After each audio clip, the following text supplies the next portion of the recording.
Alright, I'm back here in the tier list for JP. You guys know I usually update both my tier list, my JP and the global one once a month, because I think it's enough time to, have some new units and just put them in. But this time I'm doing in 2 weeks, since the last time it was updated, because 2 reasons. The meta shook up a lot because of Easton. And I was very displeased with one of my placements, and to the point where I thought that alone was one of the reasons why I wanted to redo this. But Easton shook up the meta so much, so many more units are relevant, which is really good. Also, we got 3 new units here. I've already used Ludocio quite a lot, quite a lot. Draw used quite a lot. The Lolly Girl I used once, but that's all you need to know. Yeah. Now, with the displeasements of my placements for last time. First of all, Whale Fraudrin should be dimmed down. Quite a bit. He just ain't it anymore. He just isn't. Whale Fraudrin just... nah. Here's the issue, right? His passive, his whole passive, is just... her purple card.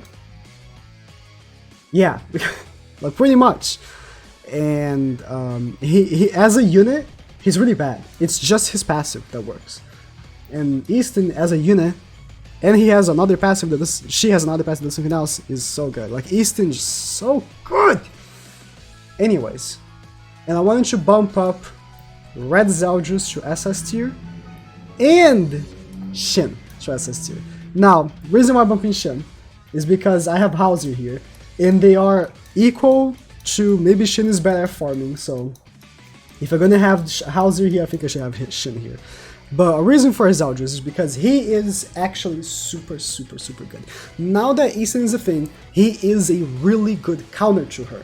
And on PvE, if you use him in the back and you have some commitments in the front, you can use his stat boost and stuff. He is just very versatile and very good. Red Zelda is a fantastic unit. So I felt the need to bump him from S to SS tier. I thought it was necessary. Now, some other units that have becoming relevant because of Easton, I don't think I'll bump them up or down necessarily.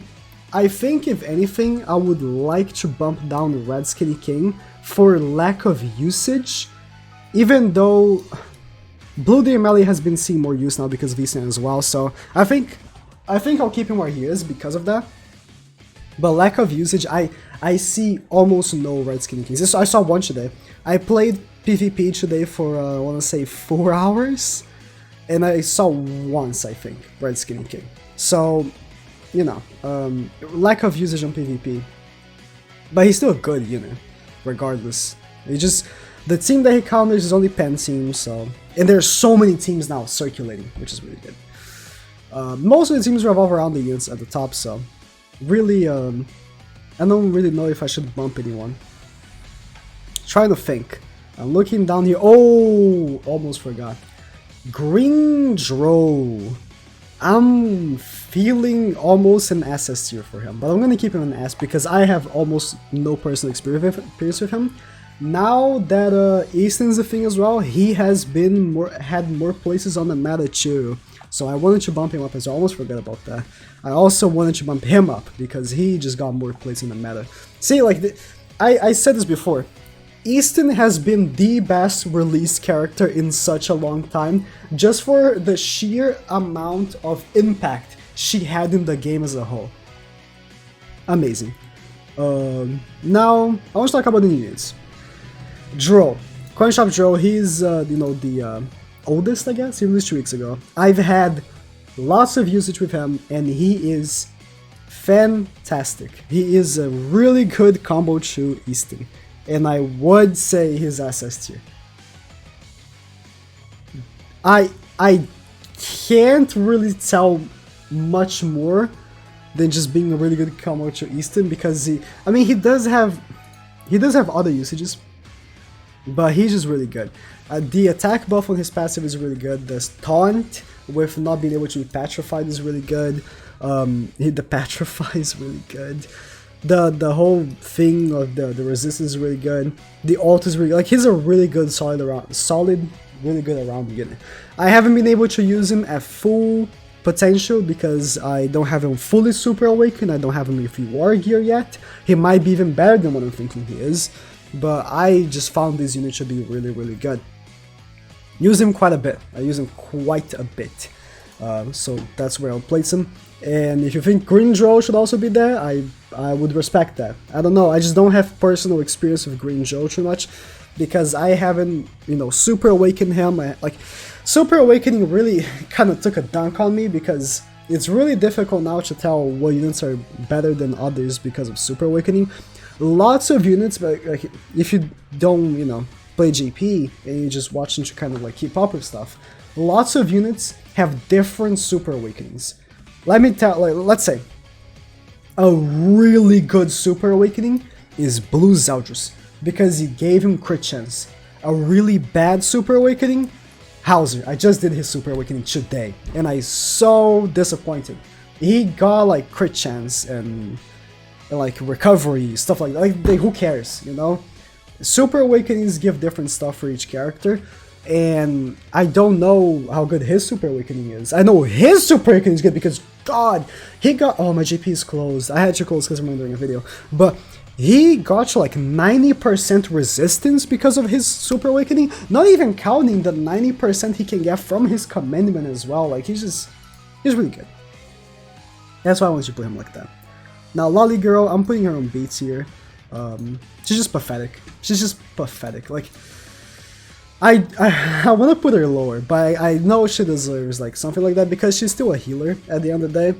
But she cancels stances, which may be the next activity we'll have stances, and that's why, I don't know. And she has a healing card, which so many units already have. Like, okay, Green doesn't have the most healers. I'll be fair, but like, we have a Green Elizabeth, and I don't know, but yeah, her ultimate is mid.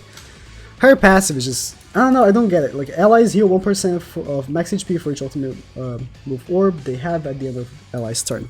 Yeah, cool. So the max I can get is 5, right, in a turn. Well, there is this one character called Red Elizabeth. She's an SR, and you can get her 6/6 easy. So her ultimate will be healing a lot. And her passive is that you heal 10% of max HP if you take damage. So, let's say the enemy is like an AoE or something, you just heal 10% of their HP. Like, let's say I only have 2 ultimate gauge, I heal 2% max HP, like, it's just, I don't know. Maybe I'm just being too harsh, but I think she's kind of pathetic. And then Ludocio. This is a difficult one. I'm just done using him for a long time. And my Ludocio is 1 out of 6 with only 1 super awakening, and I haven't tested on gear because I don't have war gear for him. So, in my experience, Ludocio just isn't all that. But it could be a case just like Fraudulent. Ludocio depends on him having the higher CC than the enemy for his passive to proc, so reduces the defense rated stats of enemies who have lower CC than the hero by 40%. Defense related stats is a lot. It's defense, resistance, crit resistance, and crit defense by 40%. I've had it proc a few times when I was playing with CC food, but it wasn't all the time.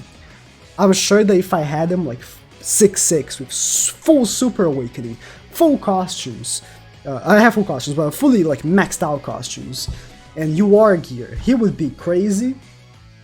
Always lowering the enemy's defense and stuff like that. But in my case, it was very rare that he would lower them, and yeah, but his stats are really good. Like at base, he has 85% pierce rate. The grace is stupid. Like, not the grace itself. I think the grace itself is good. Like, gains evasion for petrification, freeze, and stun for 2 times. That's good. But he himself, like, this is like super good for like an ult rush unit. But his ult sucks. But here's the thing. He can be used as an association, as a linking buddy, and he gives this grace to the person that he's being linked with, the person that he's linking on, right? Let's say you're using this behind Easton. Because Easton doesn't have any combos, she doesn't have any like fate linking partner, so you can just use him behind her, and he'll be giving her that ability for 2 turns. She cannot be petrified, stunned, or frozen for 2 turns in the beginning of the battle.